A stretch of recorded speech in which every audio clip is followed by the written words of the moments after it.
An FBI nominee sat before Congress, sweating under the lights, evading one question after another. This wasn't the usual back and forth of a confirmation hearing, it was a showdown. Senators pressed him on immunity deals, secret testimony, and whispered plans to gut the Bureau from the inside. And the more he spoke, the clearer it became he wasn't there to reassure the country.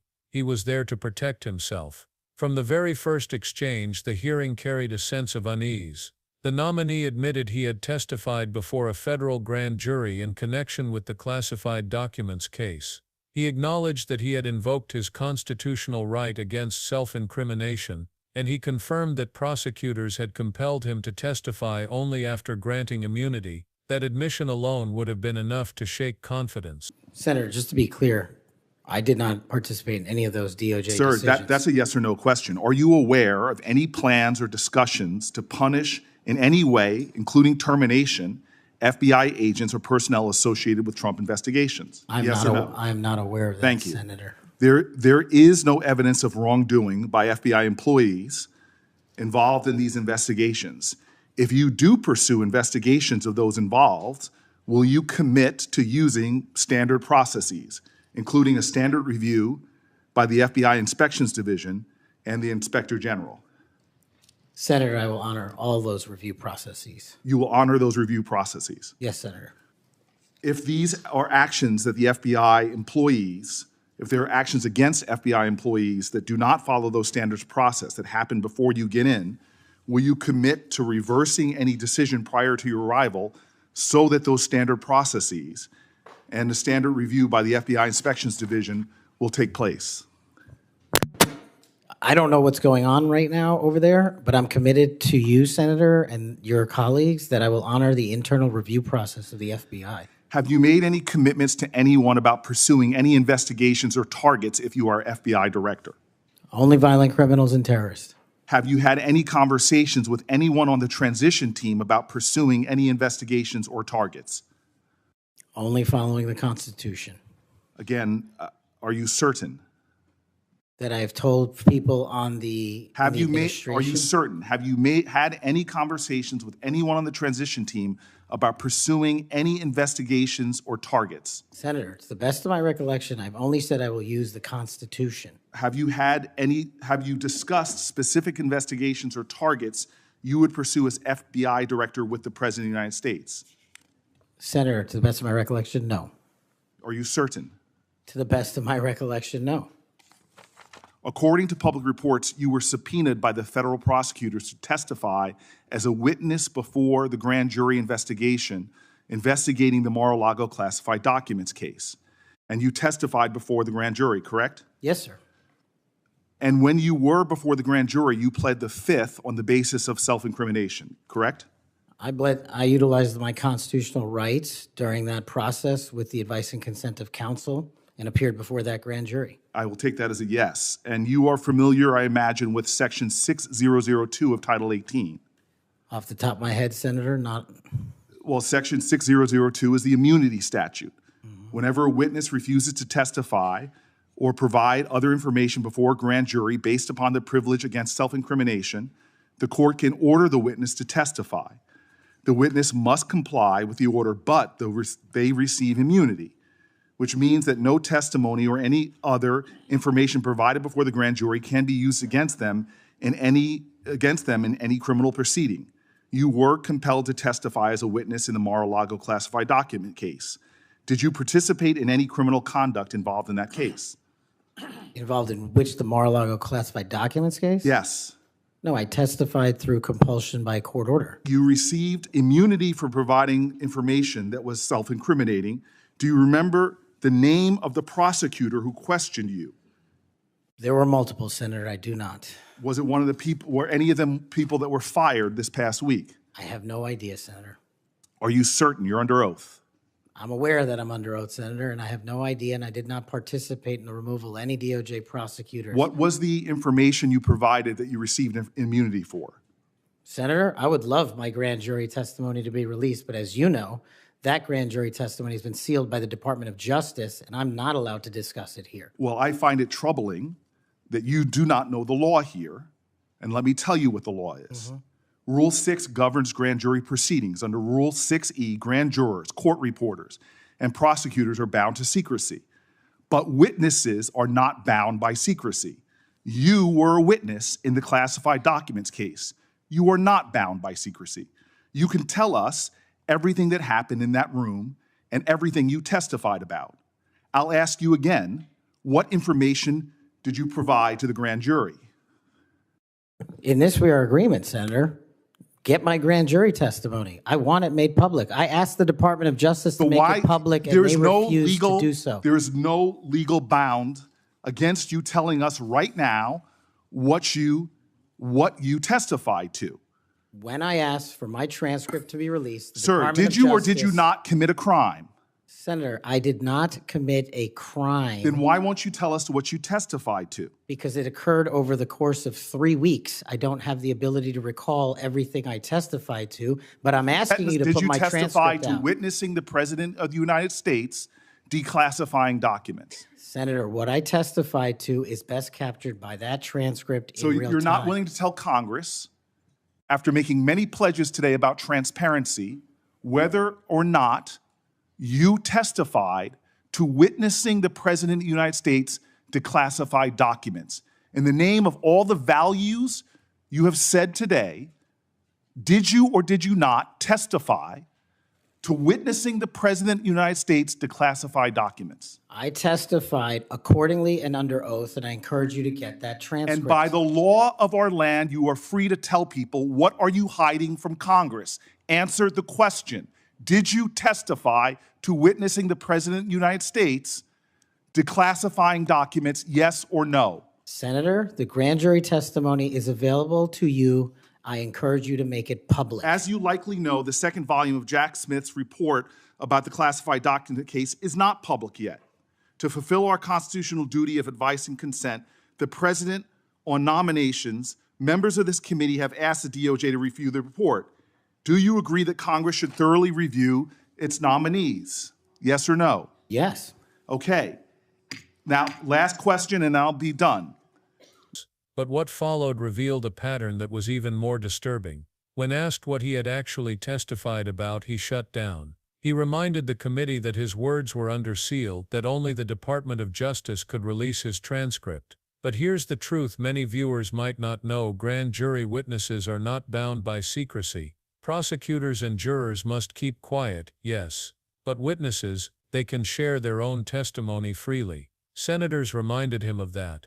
They pressed him again. Still he refused. And in that refusal, suspicion grew. If he believed in transparency as he claimed repeatedly, why would he hide behind technicalities instead of simply telling the truth?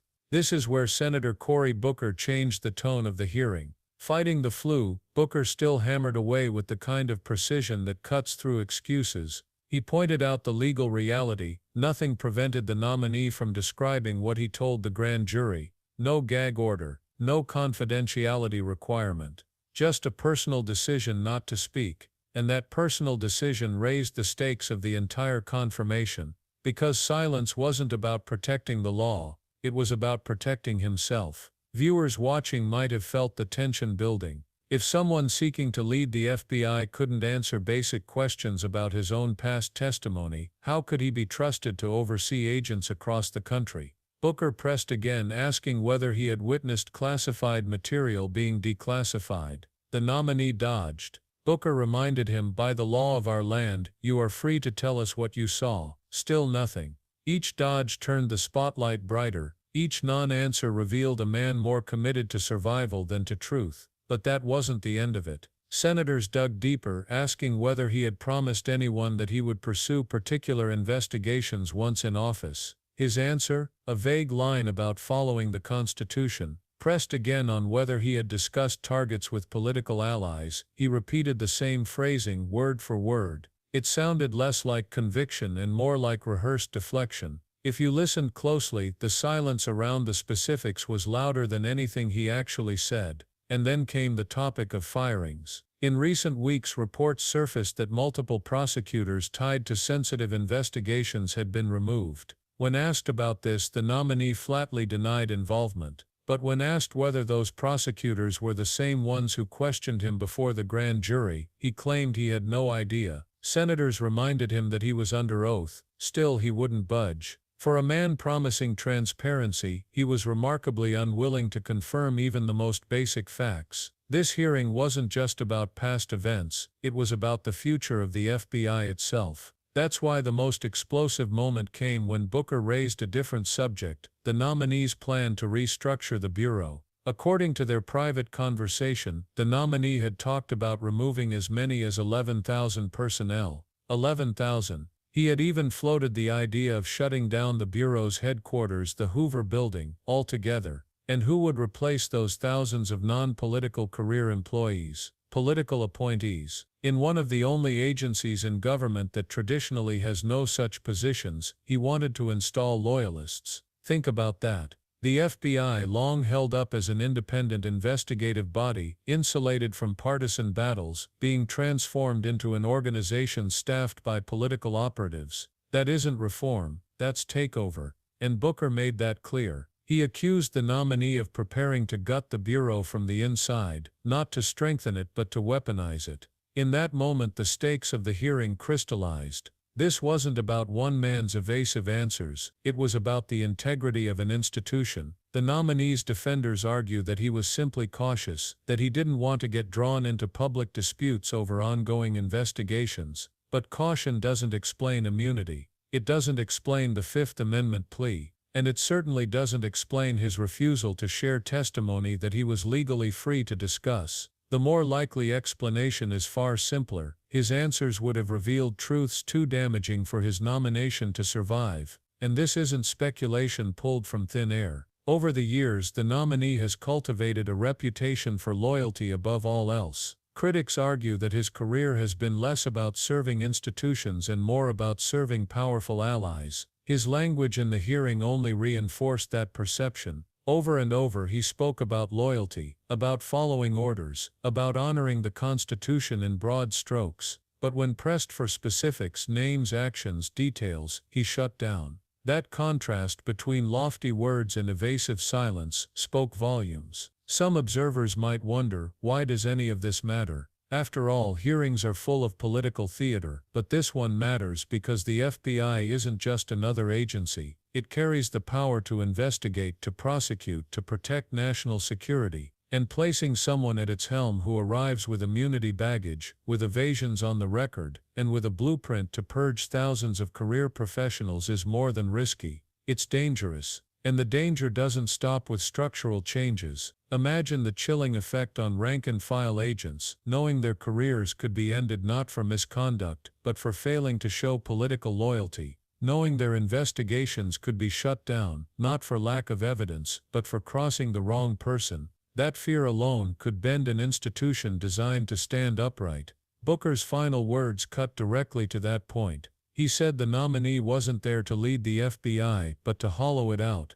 And watching the exchange, it was hard to disagree. The nominee had dodged too many times, hidden behind too many technicalities, and avoided too many opportunities for honesty. By the end, the picture was clear. He had something to protect, and it wasn't the law. Let's step back and connect the dots. First, a grand jury appearance, a Fifth Amendment plea, and immunity. Second, a refusal to discuss testimony despite being legally free to do so. Third, vague denials about conversations with political allies. Fourth, a suspicious lack of knowledge about prosecutors recently removed. And fifth, an open plan to restructure the FBI with political appointees. Each of these on its own would raise questions. Together they form a pattern of evasion, ambition, and design. And the design is what matters most, because this isn't just about one nominee, it's about the precedent of politicizing the FBI. Once that line is crossed, it's nearly impossible to walk back.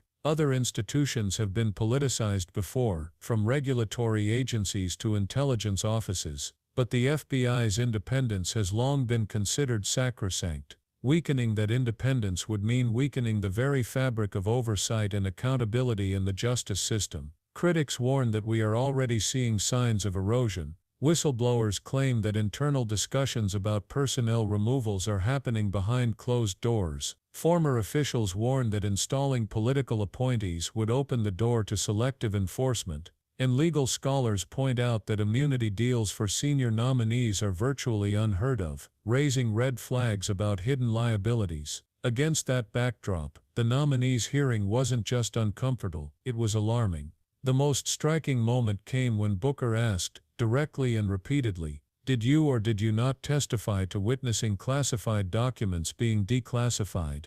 It was a yes or no question. Instead of answering, the nominee insisted his transcript should be released by the Department of Justice. Booker countered that nothing stopped him from answering now, in public under oath. Still, he wouldn't say yes, he wouldn't say no, he wouldn't say anything at all. And in that silence, a nation saw what it might mean to put him in charge of the FBI. That's why this hearing is more than political theater, it's a warning shot. It shows us the dangers of placing loyalty above law, silence above truth, and politics above justice. Senators may frame it in legal terms, but for the rest of us the question is simpler. Do we want an FBI led by someone who won't even answer the most basic questions about his own past? Because if this is how he behaves under scrutiny, dodging, deflecting, hiding, what happens when the spotlight fades? What happens when he has the power to shape investigations, to assign or remove agents, to decide which cases move forward and which disappear?